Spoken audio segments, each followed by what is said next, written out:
Good morning, dear students. Today we will again continue the poem Stars Speaking to Man, which is page number 73 in your textbooks. The poet is Abdul Ahad Azad, translated from Kashmiri, जिसको कश्मीरी से translate किया है professor G.R.. Malik ने. अभी तक हमने इस poem के बारे में यही सुना कि जो स्टार्स हैं वो एक आदमी से, इंसान से बातें करते हुए ये कह रहे हैं कि एक खुदगर्ज इंसान, एक लालची इंसान, एक बददयानत इंसान, कहाँ से तुम में इतनी लालच आई? जो कुदरत के वसाइल थे, जो तुम दावा करते थे कि तुम एक अच्छे आदमी हो, तुम में ये लालच कहाँ से आ गई? सभी कुदरत के वसाइल को हड़प लेने की, खजानों को हड़प लेने की, एक दूसरे के खून के प्यासे होने की. तुम तो अकल के चिराग थे, तुम में ये बेईमानी, तुम में ये कहां से आई? तुम तो अपने आप को एक महान आत्मा इंसान कहते थे, कहां से तुम में ये शैतानी फितरत आई? Now we will continue. I will recite few lines and I will try to tell you the meaning of these lines. Who then ignited fire, the fire of division and duality in your mind? You pose to be the pillar of religion and dharma without caring the least for either. Seeing you shameful deeds, humanity has fallen into lament.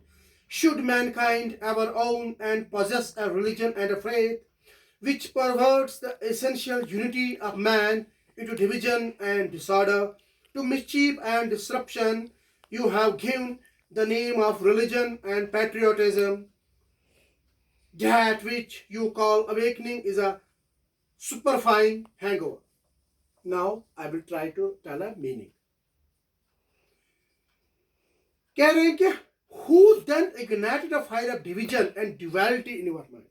ए इंसान, आपके दिमाग में ये शैतानी फितरत, ये duality, दोहरापन nature कहां से आया? किसने आपको बिगाड़ा? कैसे आप ऐसे आदमी बन गए? किसने आपके दिमाग में ये आग लगाई? You pose to be the pillar of the religion. आप तो कहते थे कि हम इस जो रिलीजन है उसके आप पिलर हैं, उसके आप मजबूत कड़ी हैं. पिलर होता है वो, जिससे पिलर नहीं होता है, जिससे मकानों में वगैरह में लगाते हैं, जिससे वो बिल्डिंग जो है उस पर डिपेंड, मतलब बिल्डिंग जो है उसी पिलर पे डिपेंड करते. जितना पिलर मजबूत होगा बिल्डिंग भी उतनी ऊपर मजबूत होगी. एंड धर्मा, तुम तो कहते थे कि तुम धर्मा और रिलीजियस के पिलर हो. Without caring least for others, किसी की चीज की परवाह ना करते हुए फिर आपके मन में ये शैतानी फितरत कैसे आ गई? सीइंग योर शेमफुल डीड्स, आपके शैतानी करतूतों को देख के humanity has fall into limit, जो इंसानियत है वो शर्मसार हो गई. लेमेंट का मतलब होता है मोरिंग, वेलिंग. जब कोई मरता है, मरने के बाद जब हम कंडोल करते हैं, दुख का इजहार करते हैं, मतलब रोते हैं उस पर, उसको लेमेंट कहते हैं. ऐसे ही सिचुएशन हमारे दिलों में पैदा होती है जब हम आपके शेमफुल डीड, शर्मसार वाकयात, शैतानी करामात को देखते हैं. Should mankind ever own possess a religion, क्या इंसानियत फिर से जाग उठेगी? क्या इंसानियत में फिर से वो फेथ, ठीक है, फिर से वो जाग उठेगी? Which perverts the essential unity of man into division, जिसने इंसान को जो यूनिटी ऑफ मैन है उसको डिवीजन होने से रोक सके, डिसऑर्डर होने से रोक सके. क्या ऐसा फिर से हो सकता है? To mischief and disruption you have given, जो आपने मजहब के नाम पे डिसऑर्डर किया, डिसरेस्पेक्ट किया, मिसचीफ, आपकी शैतानी करतूतें हुई, आपने ऐसे ऐसे शेमफुल डीड्स किए.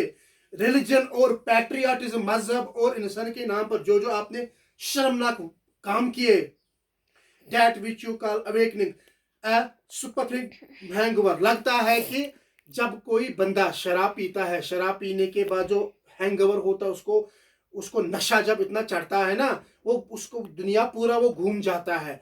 ऐसे ही आपका हाल हो जाता है ये इन चीजों को करने के बाद, इन शैतानी चीजों को करने के बाद, डीड्स को करने के बाद. Your own misdeeds have deluded you and you grumble against it. जो आपके मिसडीड्स हैं वही आपको धोखा दे रहे हैं. आपको लगता है कि आप उनमें खुश हो, लेकिन वो एक्चुअली वो नहीं होते हैं. वो चीजें जो है आपको खोखला बनाती हैं, आपको परेशान करती हैं. आपको लगता है कि आप अच्छे आदमी, लेकिन आपकी जो मिसचीव्स है, आपकी जो शर्मनाक वाकया है, आपकी शैतानी है, वो चीज आपको जो है वो बर्बाद कर रही है. अभी भी वक्त है, आप जाग जाओ. Okay, students, I think that is sufficient for today. Thanks.